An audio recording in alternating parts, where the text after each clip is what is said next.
Oke, kembali lagi di channel saya. Makasih buat kalian yang sudah mengklik video ini.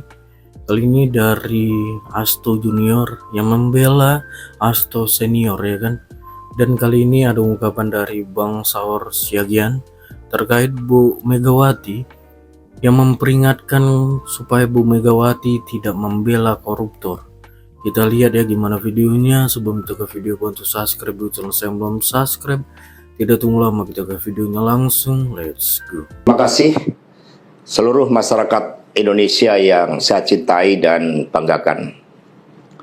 Setelah penetapan saya sebagai tersangka oleh KPK, maka sikap dari PD Perjuangan adalah menghormati keputusan dari KPK.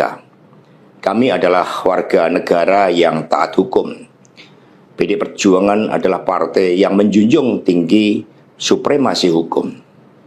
Sejak awal ketika saya mengkritisi bagaimana demokrasi harus ditegakkan, bagaimana suara rakyat tidak bisa dikebiri, bagaimana negara hukum tidak bisa dimatikan, dan bagaimana watak kekuasaan yang otoriter, yang menindas rakyatnya sendiri harus dihentikan. Saya sudah memahami berbagai resiko yang akan saya hadapi. Maka sebagai murid Bung Karno, saya mengikuti apa yang tertulis di dalam buku Cindy Adam ini. Inilah kitab perjuangan saya. Dan seluruh kader-kader PD Perjuangan sekarang memasuki tahap bab 9. Di mana Bung Karno ketika mendirikan PNI, prinsip yang dipegang adalah non-cooperation. Demi cita-cita Indonesia merdeka, demi rakyat berdaulat bisa berserikat, berkumpul dan menyampaikan pendapatnya, maka penjara pun adalah suatu jalan dan bagian dari pengorbanan terhadap cita-cita. Itulah nilai-nilai yang diperjuangkan oleh seluruh kader PD Perjuangan. Ketika muncul berbagai intimidasi agar tidak dilakukan pemecatan terhadap sosok yang memiliki ambisi kekuasaan sehingga konstitusi pun sepertinya mau dilanggar dengan perpanjangan masa jabatan 3 periode ataupun perpanjangan masa jabatan itu, maka demi konstitusi Ibu Mega kokoh berdiri menjaga demokrasi. Seno, siapa sih yang dimaksud oleh Bu Megawati ini ingin mengacak-ngacak Kongres PDIP sampai Bu Mega ngomongnya saya sengaja bicara keras nih, ini supaya kedengeran sama yang ingin ngacak-ngacak atau ngawut-ngawut kalau bahasanya Bu Mega Kongres PDIP. Memangnya ada Mas yang mau ngacak-ngacak Mas? Ya, kalau dari indikasinya kan memang ada. Artinya secara tersistem, secara terorganisir, kita setidaknya 1 tahun terakhir ini merasakan betul di dalam internal partai bahwa ada suasana kebatinan yang terganggu karena berbagai serangan yang ditujukan kepada kami dalam berbagai bentuk. Yang pertama misalnya serangan narasi yang berkembang begitu luas untuk menenggelamkan banteng. Itu terjadi narasi glorifikasinya sejak Pilpres, lalu Pilkada, terus diproduksi di media sosial secara terorganisir. Lalu berikutnya adalah pemasangan spanduk-spanduk provokatif. Beberapa bulan lalu di Jakarta dipasang di Ring 2, di daerah Rasuna Said, di Kuningan, yang mempersoalkan keabsahan SKDPP yang sebetulnya sudah sangat sah berdasarkan mekanisme hukum yang ada melalui SK Kemenkumham. Lalu kemudian dipasang lagi di Bogor beberapa waktu yang lalu. Lalu dulu juga terjadi misalnya sebuah manipulasi kepada 5 kader kami yang diminta untuk menggugat terkait dengan SKDPP ke PT UN. Yang setelah kita telusuri ternyata ke-5 kader ini dimanipulasi, nggak ngerti apa yang ditandatangani isinya apa, hanya diminta tanda tangan oleh seorang oknum pengacara dan politisi dari partai lain. Lalu kemudian berikutnya adalah bagaimana terjadi panggilan demi panggilan secara hukum kepada pimpinan partai PDI Perjuangan. Dan di kasus yang sebetulnya sudah sangat lama, yang itu kemudian penerima dan pemberinya itu sudah menerima hukuman, lalu tiba-tiba momentumnya kok pas sekali gitu. pada saat menjelang pilkada panggilan dilakukan.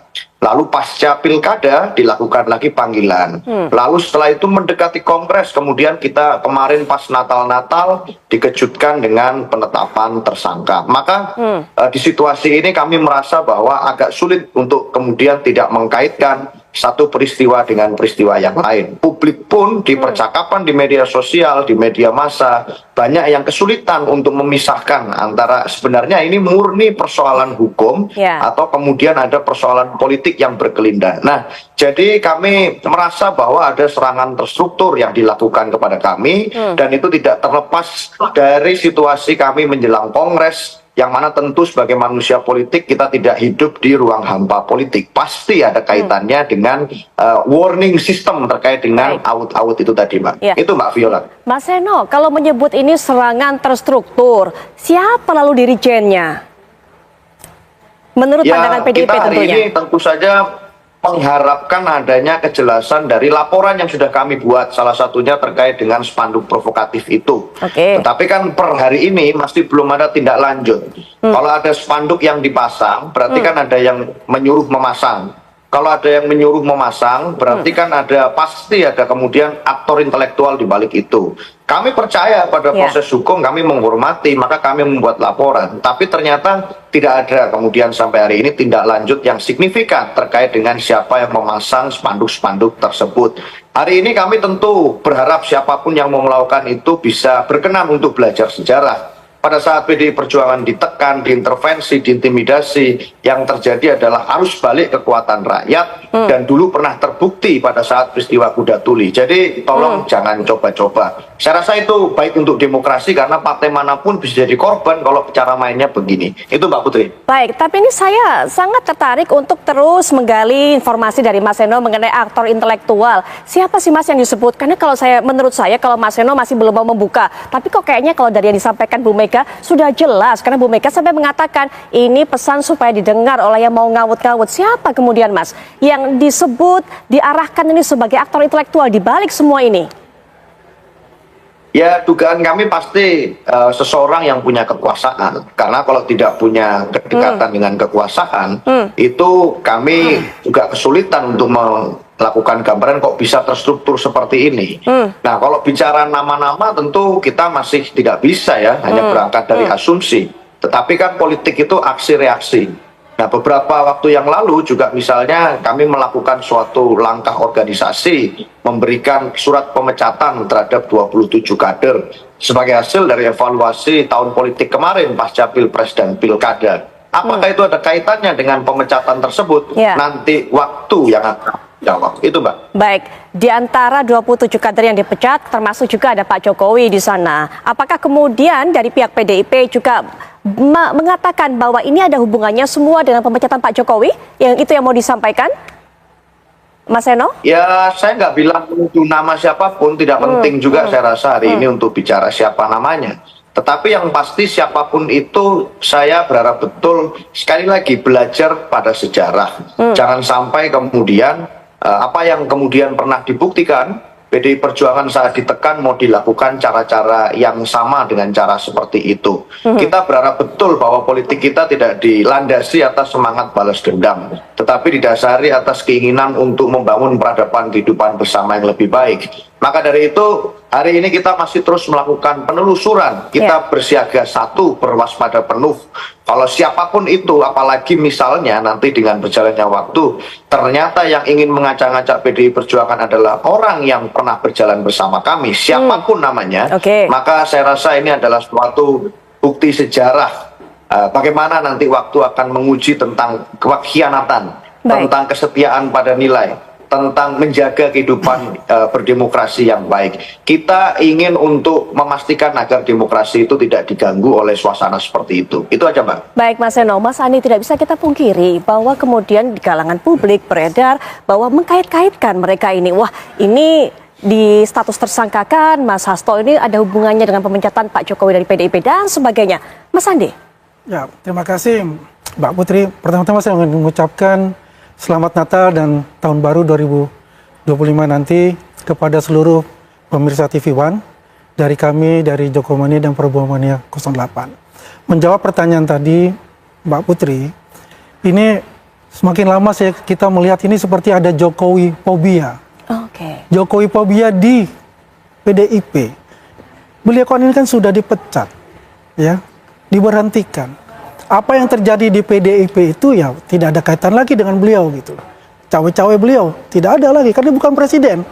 Kalau apa yang terjadi di dalamnya itu ada suatu ya gejolak-gejolak, mungkin dia merasa, loh ini Pak Jokowi ini juga panutan saya di PDIP, ya kan?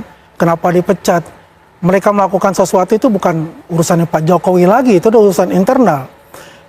Kalau untuk masalah yang tadi ada yang melakukan apa menyebarkan spanduk-spanduk yang sifatnya itu adalah ya, mendiskreditkan partai PDIP, itu harus diselidiki.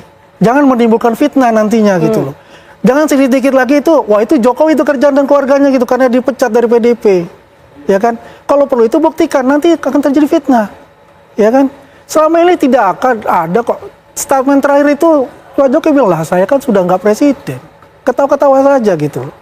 Ya kalau misalnya, oh kemarin masalah pilpres, pilkada dan sebagainya itulah proses politik. Kalau sekarang itu dikaitkan lagi dengan kasusnya Pak Sekjen, Mas Hasto, itu adalah murni adalah kasus hukum. Nggak ada kaitannya itu dengan cawe-cawe dari Jokowi atau pemerintah sebelumnya. Sedangkan sebelumnya kan PDIP kan di dalam pemerintahan merasakan benefit-benefit pada saat Pak Jokowi sebagai presiden, ya kan? Terjadinya hal-hal seperti itu hal yang biasa dalam politik. Baik. Gitu. Jadi tidak ada upaya Pak Jokowi untuk cawe-cawe, termasuk kan kemarin sempat dengar nih Mas Santer, oh ini mau intervensi nih karena menjelang Kongres. Tidak ada hal seperti itu? Tidak ada seperti itu. Pak Jokowi ini kan negarawan. Maka waktu itu saya mengusulkan sebaiknya itu ada suatu namanya presiden round table. Jadi semua presiden itu berkumpul, ya berbicara tentang negara ini, hari ini, ke depan itu seperti apa. Jadi tidak menimbulkan satu apa namanya, ya, ini ganti rezim, ganti pula kebijakannya, yang kebijakannya sudah bagus diganti pula. Ada pula juga fitnah-fitnah seperti itu. Ya mungkin itu bisa di salah satu solusi juga nantinya yang bisa diterapkan seperti itu. Tapi pada intinya, Jokowi ini kan sudah tidak jadi presiden. Usdahlah, jangan ada Jokowi fobia lagi gitu. Oke.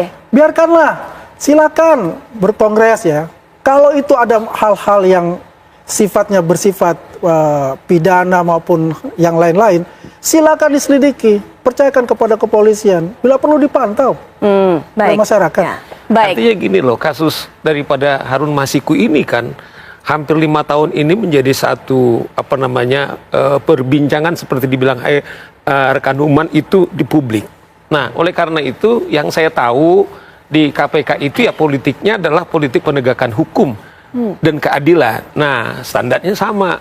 Siapapun kalau ada cukup bukti, ya tentunya tadi kan sudah jelas ketika penyidik melalui pimpinan KPK yang ditetapkan kepada Saudara Hasto kan pasal penyuapan sama obstruction of justice. Ya, obstruction betul. Nah, Perintangan artinya penyidikan adalah kan sekelas Hasto ini bukan kaleng-kaleng tapi sekjen partai besar.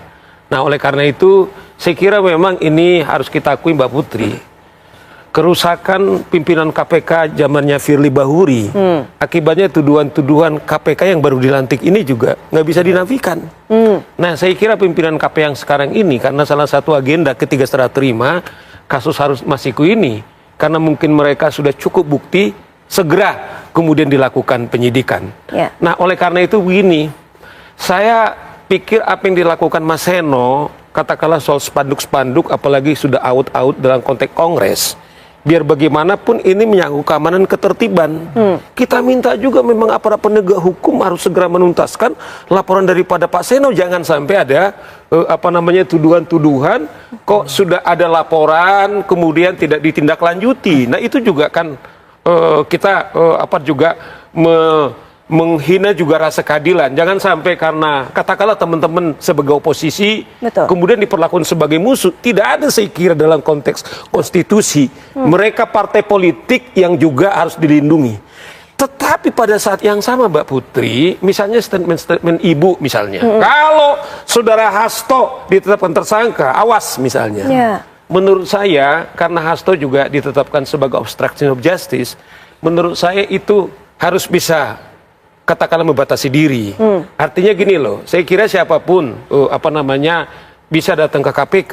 Namun ketika kita tuduh misalnya ada pihak lain mengintervensi, tapi secara terbuka publik menangkap intervensi, itu nggak sehat juga. Karena apa?